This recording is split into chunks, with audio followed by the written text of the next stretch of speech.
Hello, it's me, the Anonymous Sons, and I want to make the theory about the book series of Carmel, not the show. So, I want to make the theory specifically about the book series.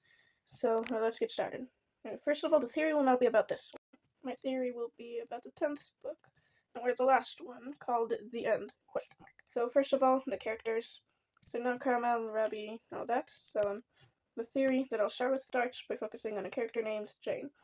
She is an orphan that escapes the orphanage and joins the palace at the first book. Mrs. Bloom, the main villain of the first book, is actually her aunt.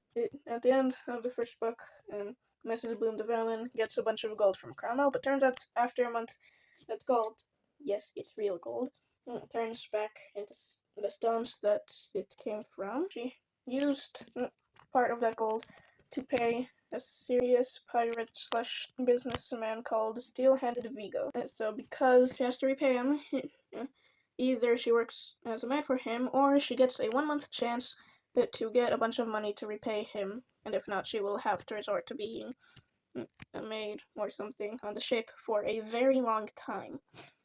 So this is where the second book comes in. Starting from the second book, a new character named Odile joins in. It's Vigo's daughter, and she basically puts an eye and slightly helps Mrs. Bloom get the money. So we actually skip back to the 10th book for the next part. Margaret, Mrs. Bloom's sister, or Jane's mother, comes in as she just finishes working for Steel-Handed Vigo. The reason that she worked for him is that Jane's father, Frederick, was really sick, and Vigo offered to save him, but she had to pay money that she didn't have for it, and worked for him. Vigo chose pirates, so that's what she chose. So that is what she did. Turns out that Frederick wasn't actually sick, but he came from a mirror realm that is inside of a painting, that everything is the same except that the personalities of the characters are the exact opposite, and if someone from one of the sides goes to the other, then after a while they start disappearing, unless they find their opposite version and fuse. While being in the regular version, Frederick tried finding the opposite version of him so that he could fuse and stay in the world for as long as he wants. But after a while, he finds out that there is no regular or opposite version of him that exists, and after a while starts disappearing. The theory starts by the fact that Silver-Handed Vigo noticed exactly what was happening.